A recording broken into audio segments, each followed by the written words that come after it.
नमस्कार मोर प्रिय दर्शक बंधुगण थंबनेल तो आपण माने निश्चित भाव में देखि सारी थिबे जोठारे कि मु लिखिछि जे 3 सेप्टेम्बर 2025 कलिजुगर राजा राहु महाराज जाग्रत हेबाकु जाउछन एवं जदि आपण तुला राशि जात व्यक्ति तेबे आजिर भिडियोटी विशेष भाव में आपणक पई ही तैयारी करा जायछि। बंधुगण राहुदेवंक गति एवं तांकर प्रभाव केबे भी साधारण नुहे सेति पई तो एहांको कलिजुगर राजा मध्य कुआ जाय थाए। केतेबेले राहु महाराज जाग्रत हुअन्ति तांकर शक्ति द्विगुणित हो जाए एवं से जाग्रत होई व्यक्तिंक जीवन रे मध्य गभीर भाव में परिवर्तन आनी थांती। एही समय तुला राशि व्यक्तिंक पई टिके अलगा रहिबो कारण वर्तमान राहु महाराज आपणक कुंडलीर पंचम घरे कुंभ राशि रे बसिछन्ति एवं जहाकी तांकर सबुठारु प्रिय बंधु राशि मध्य। तेणु एही परिस्थिति साधारण हेबो नाही बरं एक बड़ परिवर्तन संकेत देखैबो। आपण माने समस्ते मने रखिथिबे जे जेतेबेले राहु महाराज आपणक चतुर्थ घर मीन राशि रहिथिले सेतेबेले से आपणक परिवार सुविधा एवं मानसिक शांति सहित बहुत खेल खेलु। अनेक थर यह आपण निश्चित भाव में अनुभव करिथिबे जे परिवार मध्य समन्वय मध्य खराब हेउथिला, मांक स्वास्थ्य रे अस्थिरता देखा जाउथिला एवं घरर व्यापार रे अनावश्यक उत्तेजना गुड़िक रहिथि। किंतु वर्तमान से 18 मईरु कुंभ राशि अर्थात आपणक पंचम घरे आसीबा मात्रे यही स्थान रे बसी यह पूर्वर मध्य मु एक वीडियो प्रस्तुत करथिले जे राहु महाराज यही स्थान को आसीबा को बहुत इच्छा करथान। से 18 वर्ष रे थरे कुंभ राशि रे प्रवेश करिवार सुयोग पांती जहा तांकर सबुठारु प्रिय राशि एवं यही स्थान रे रही आगामी 16 मासर कार्यकलाप रे एही वर्षर शेष 4 मास एवं आगामी वर्षर समुदाय 12 मास एही 16 मासर कार्यकलाप रे राहु महाराज आपणक पई केउ सब परिस्थिति देखैबे से सब को एबे आपण भल भाव में बुझे। पंचम घर जहा कि बुद्धि संतान निवेश एवं सृजनशीलतार घर होता है एवं जेतेबेले राहु भली ग्रह एटा को प्रवेश करितांती से जातक को एक नूतन दृष्टि नूतन सुयोग एवं नूतन अभिज्ञता निश्चित भाव में प्रदान करते। तथापि आपण ए पर्यंत सेपरि किछि बड़ परिवर्तन आपणक जीवन रे देखिबा को पाइना। किंतु सेप्टेम्बर 3 अर्थात आज ठारू राहु जाग्रत हेबा को जाउछन्ति एवं यही स्थिति तुला राशि जात व्यक्ति बहुत गुरुत्वपूर्ण प्रमाणित होगा कारण पंचम घरे राहुंकर जाग्रत हठात आपण को समाज रे प्रतिष्ठा देव। लोक माने आपणकर कथा ध्यान सहित शुणिबे जो माने आपण को एपर्यंत तुच्छ मने करथिले से माने एबे आपण को रेस्पेक्ट प्रदान करिवे से माने आपण को प्राधान्य देबे आपण चिंताधारा गभीर और आकर्षणीय होई जिवो। जदि आपण राजनीति क्षेत्र शिक्षा किंबा गणमाध्यम भली जनसाधारण सहित जड़ित कौन क्षेत्र में काम करुँच तेरे यही समय आपण सोने पे सुहागा भली स्थिति मध्य सृष्टि आउ राहु आपण को एपरी किछि करिश्मा देवे जे लोक माने आपण प्रति आकर्षित हेबे एवं आपण परिचय पूर्व अपेक्षा अधिक मजबूत मध्य हेबे कारण राहु अति चतुर ग्रह छलिया ग्रह केउठारे केउ कथा कहिबाकू हेबो सही बुद्धि आपण भितरे से भरिवे। एहा व्यतीत पंचम घर को पिला मानकर घर बोली मध्य विवेचना करा जायते। तेणु यही समय रे जेउ माने संतान प्राप्ति इच्छा रखिचंती जे मानकर संतान हेउ नाही जते चेष्टा कले मध्य हेउ नाही सेमानंक पई राहुंकर यही जाग्रता शुभ संकेत आनिछि।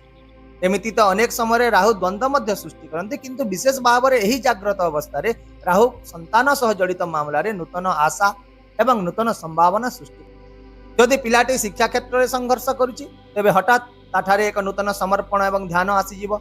अध्ययन प्रतियोगितामूलक परीक्षा किंबा विदेशी शिक्षा दिगरे सकारात्मक फलाफल देखा जाय पारे।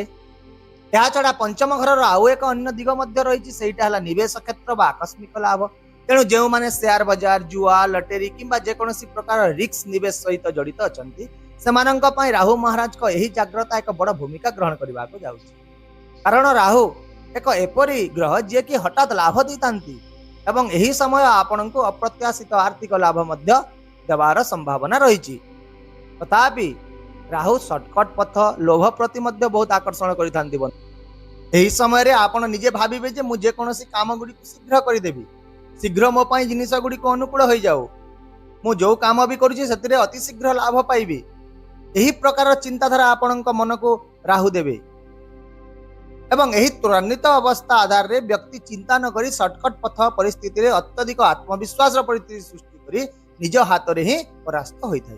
तेणु जदि आपण एही समय रे भावी चिंती मार्गदर्शन नेई एवं धैर्य सहित निवेश करिवे तेबे लाभ सुनिश्चित भाव रे आपण को मिलिबो।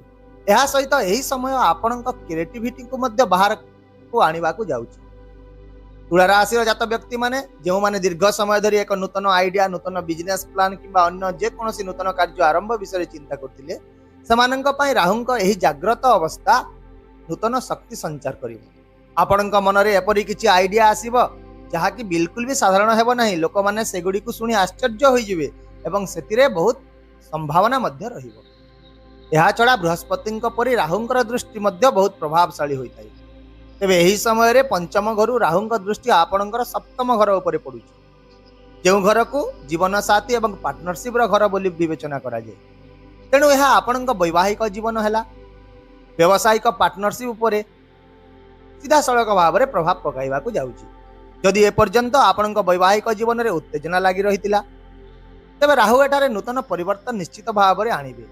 ଯଦିଓ ଏହି ପରିବର୍ତ୍ତନ ଗୁଡ଼ିକ ସର୍ବଦା ଆରାମଦାୟକ ହେବ ନାହିଁ, କିନ୍ତୁ ଜାଗ୍ରତ ହେବା ପରେ ସମ୍ପର୍କରେ ନିଶ୍ଚିତ ଭାବରେ ଏକ ନୂତନ ମୋଡ଼ ଦେଖାଯିବ। ଅନେକ ଲୋକଙ୍କ ପାଇଁ ଏହି ସମୟ ଜୀବନସାଥୀଙ୍କ ସହିତ ଜଡ଼ିତ ନୂତନ ସୁଯୋଗ ଆଣିବ, ତ କିଛି ଲୋକଙ୍କ ପାଇଁ ଶ୍ୱଶୁର ଘର ଠାରୁ ଅପ୍ରତ୍ୟାଶିତ ଭାବରେ ଲାଭର ପରିସ୍ଥିତି ମଧ୍ୟ ସୃଷ୍ଟି ହେବ।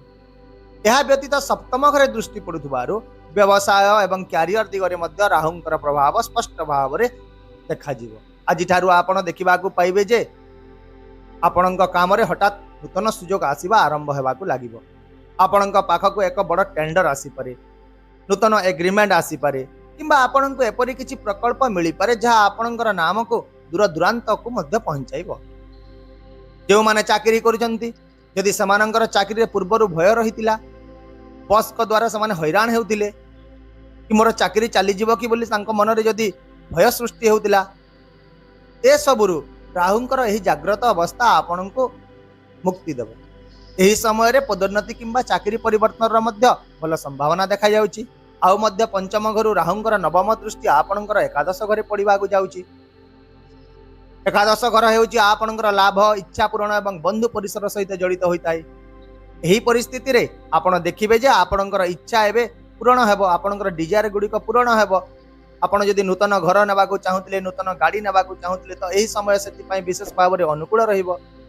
ଆଉ ମଧ୍ୟ ବିଦେଶ ଯାତ୍ରା କିମ୍ବା ସେଠାରେ ଯଦି ବସବାସ କରିବାର ଆପଣଙ୍କର ସ୍ୱପ୍ନ ରହିଛି, ତେବେ ତାହା ମଧ୍ୟ ସତ ହେବା ଆରମ୍ଭ କରିବ।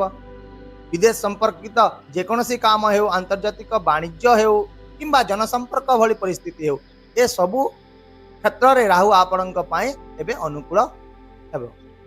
ତଥାପି ଗୋଟିଏ କଥା ମନେ ରଖନ୍ତୁ ଯେ ରାହୁଙ୍କର ଏହି ଦୃଷ୍ଟି ଅପବ୍ୟୟ ଖର୍ଚ୍ଚକୁ ମଧ୍ୟ ବୃଦ୍ଧି କରିପାରେ। ଟଙ୍କା ତ ନିଶ୍ଚିତ ଭାବରେ ଆପଣଙ୍କ ପାଖକୁ ଆସିବ, କିନ୍ତୁ ତାହା କୁଆଡ଼େ ଚାଲିଯିବ ତା ରାସ୍ତା ପୂର୍ବରୁ ଫିକ୍ସ ହୋଇ ରହିଥିବ। ସଞ୍ଚୟ କଷ୍ଟକର ହୋଇପାରେ। ତେଣୁ ଆପଣ ଏହି ସମୟରେ ନିଜର ଖର୍ଚ୍ଚକୁ ନିୟନ୍ତ୍ରଣରେ ରଖନ୍ତୁ। କେବଳ ଆବଶ୍ୟକୀୟ ସ୍ଥାନରେ ହିଁ ଟଙ୍କା ବ୍ୟବହାର କରନ୍ତୁ।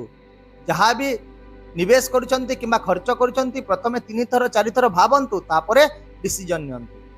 ଯଦି ଆପଣଙ୍କୁ ଡିସିଜନ ନେବାରେ କଷ୍ଟ ହେଉଛି, ତେବେ ପରିବାର ଲୋକଙ୍କ ସହ ଆପଣ ଡିସ୍କସ୍ କରନ୍ତୁ, ବା ସେହି କ୍ଷେତ୍ରରେ ଯାହାର ଯଦି ଅଭିଜ୍ଞତା ଅଛି ତାହା ସହ ଡିସ୍କସ୍ କରନ୍ତୁ। କିନ୍ତୁ ବିଚାର ବିମର୍ଶ କଲା ପରେ ହିଁ ଯେକୌଣସି ନିଷ୍ପତ୍ତି ଆପଣ ନିଅନ୍ତୁ। ତେବେ ବନ୍ଧୁଗଣ, ଏବେ ସବୁଠାରୁ ଗୁରୁତ୍ୱପୂର୍ଣ୍ଣ ପ୍ରଶ୍ନ ହେଉଛି ଯେ କ'ଣ ଏହି ସବୁ ଜିନିଷ ସମସ୍ତ ତୁଳା ରାଶିର ଲୋକଙ୍କୁ ସମାନ ଭାବରେ ଫଳାଫଳ ମିଳିବ? ତେବେ ମୁଁ କହିବି ନା। କାରଣ ଶାସ୍ତ୍ରରେ ମଧ୍ୟ କୁହାଯାଇଛି ଯେ ଯେକୌଣସି ଗ୍ରହର ପ୍ରକୃତ ଫଳ ସେତେବେଳେ ହିଁ ମିଳିଥାଏ ଯେତେବେଳେ ସେହି ଗ୍ରହ ଆପଣଙ୍କ ବ୍ୟକ୍ତିଗତ ଜନ୍ମ କୁଣ୍ଡଳୀରେ ମଧ୍ୟ ସଠିକ ସ୍ଥାନରେ ରହିଥାନ୍ତି। ଗୋଚର ଭଲ ଥିବ, ତା ସହିତ ସେହି ଗ୍ରହଙ୍କର ସ୍ଥିତି ମଧ୍ୟ ଆପଣଙ୍କ ଜନ୍ମ କୁଣ୍ଡଳୀରେ ଭଲ ଜାଗାରେ ରହିଥିବ। ତେବେ ହିଁ ଆପଣ ଭଲ ଫଳାଫଳ ନିଶ୍ଚିତ ଭାବରେ ପାଇବେ। ତେବେ ରାହୁ ଭଲ ଘରେ ଅଛନ୍ତି କି ନାହିଁ ଏହାକୁ ଆପଣ କିପରି ଯାଞ୍ଚ କରିବେ? ତେବେ ଆପଣ ମୋ ସହିତ ମଧ୍ୟ ଟିକେ କଷ୍ଟ କରନ୍ତୁ। ଆପଣ ବର୍ତ୍ତମାନ ନିଜର କୁଣ୍ଡଳୀ ଖୋଲନ୍ତୁ ଏବଂ ଦେଖନ୍ତୁ ଯେ ଲଗ୍ନ ସ୍ଥାନରୁ, ଲଗ୍ନ ଯେଉଁଠାରେ ଲ ଲେଖାଯାଇଛି କିମ୍ବା ଚ ଲେଖାଯାଇଛି, ସେହି ସ୍ଥାନରୁ ଷଷ୍ଠ ଘର, ଅଷ୍ଟମ ଘର କିମ୍ବା ଦ୍ୱାଦଶ ଘର, ଏହି 3 ଘରରେ ରାହୁ ନଥିବା ଉଚିତ। ତାହେଲେ ସେ ଯଦି ରାହୁ ମହାରାଜ ଏ ସ୍ଥାନ ଗୁଡ଼ିକରେ ସ୍ଥାନିତ ହୋଇନାହାନ୍ତି, ତାହେଲେ ସେ ଭଲ ସ୍ଥାନରେ ରହିଛନ୍ତି। ଏହା ସହିତ ରାହୁ ମହାରାଜ ଯେଉଁଠାରେ ଆପଣଙ୍କ କୁଣ୍ଡଳୀର ଅଷ୍ଟମ ଏବଂ ନବମ ସ୍ଥାନ ଲେଖାଯାଇଛି, ଯେଉଁଟାକି ହେଉଛି ବୃଶ୍ଚିକ ରାଶି ଏବଂ ଧନୁ ରାଶିର ସ୍ଥାନ, ସେହି ସ୍ଥାନରେ ମଧ୍ୟ ନଥିବା ଉଚିତ। କାରଣ ଏହି ସ୍ଥାନରେ ରାହୁ ମୁଖ୍ୟତଃ ଦୁର୍ବଳ ଅବସ୍ଥାରେ ରହିଥାନ୍ତି। तेबे जदि राहु एसबु स्थान रे नाहंती तेबे आगामी 16 मासरे आपण आपणकर योजना अनुसार जो भी कार्य करेंगे ताहा लेखि रखंतु सेतिरे आपणको निश्चित भाव में सफलता 100% मिलियो। अन्य पक्षरे जदि राहु महाराज षष्ठ अष्टम द्वादश किंबा दुर्बल अवस्था अछंती तेबे आपणको टिके अधिक सतर्क रहिबाकू पड़िबो। मु तो कहबिनी जे आपणको बिल्कुल फल मिलिबोनी, फल मिलिबो किंतु आपणको अधिक सतर्कतार सह काम गुड़िक करबाकू पड़िबो। तेबे जदि राहु महाराज अशुभ स्थिति रे रहितांती तेबे आमे कोन करबा उचित? समस्या जदि रही ताहले शास्त्र ता विषय रे प्रतिकार मध्य रखा जाइछि। तेणु तुला राशि लोक माने एही समय मध्य प्रतिदिन ओं रांग राहवे नमः एही मंत्र को गोटे माला जप करंतु। यह सहित आपणक शोइबा बिछना तले एक मयूर पर रखि दियंतु। यह मध्य आपणको विशेष लाभ देव। यह छड़ा एक काच पात्र रे 5-7टी छोट छोट खंड संधव लुण बा जहाकू रॉक सॉल्ट कहा जाए ताकू रखी यहाको आपणक कोठर दक्षिण पश्चिम कोण रे रखंतु। प्रति मासरे थरे पुराणा लुण को धोई देई सेतिरे पुणी नूतन लुण भरंतु। यही सब उपाय राहुंकर नकारात्मक शक्ति को ह्रास करिथाय बंधुगण एवं घरे सकारात्मकता बजाय रखे। यह सहित जदि राहु आपणक कुंडलीर षष्ठ अष्टम किंबा द्वादश घरे अछंती तेबे शनिवार दिन शिव मंदिर रे बैगण एवं सोरिष अर्पण करंतु जहा अत्यंत शुभ होइथाय। एवं सबुठारु गुरुत्वपूर्ण कथा एया जे आपण घर सहित आपणक चारि पाखर परिवेश को मध्य सफा सुतुरा रखंतु। राहु महिला को आद पसंद करंती नाही। आपणक घर जेते सफा सुतुरा रहिबो, आपणकर बाथरूम जेते सफा सुतुरा रहिबो, राहुंकर सकारात्मक शक्ति सेते अधिक परिमाण रे आपणक जीवन रे प्रवेश करे। तेणु तुला राशि प्रिय दर्शक बंधुगण 3 सेप्टेम्बर 2025 अर्थात आज ठारो राहु महाराज को रही जाग्रत अवस्था आपणक जीवन रे एक नूतन अध्याय लेखिबा को जा मन रखंतु। ज्योतिष एक विज्ञान होइतै बंधुगण। यह को आपणक पई एक जादूर छड़ी बोली भावंतु नाही जे सब किछि सडन ठीक होई जीवो। धैर्य रखंतु। जेउ दिन आपण यह को विज्ञान भाव रे बुझिबा आरंभ कर देबे कि केउ ग्रह जोगु मो जीवन रे की प्रकार परिस्थिति देखा जाउची बा देखा जीवो एवं एही समय रे आपण को कहा जाउतबा सतर्कता एवं प्रतिकार गुडी को जते बेले आपण विश्वास र सह फॉलो करिवे सेते बेले ही स्थिति गुडी को आपणक पई बहुत सहज उपाय रे संतुलित होई जाइथाय। आशा करूची मो द्वारा दिया जाइतबा एही सूचना को आपण माने निश्चित भाव रे पसंद करिथिबे। जदि वीडियो एवं मोर एही बुझाइबार शैली को पसंद करिसंती तेबे निश्चित भाव रे वीडियो टी को लाइक करि दियंतु, शेयर करि दियंतु एवं आपणकर मूल्यवान मतामत कमेंट करि निश्चित भाव रे आमको जणांतु। ता सहित चैनल को जदि प्रथम थर पई देखुचंती तेबे निहाती तो सब्सक्राइब करि दियंतु। ताहेले आसंता काली आउ एक नूतन सूचना वीडियो सहित मु पुनी तरे आपणक सम्मुख रे उपस्थित हेबी। से पर्यंत खुशी रे रहंतु, पिता मातांकर जत्न नियंतु, मते विदाय दियंतु। नमस्कार, जय जगन्नाथ।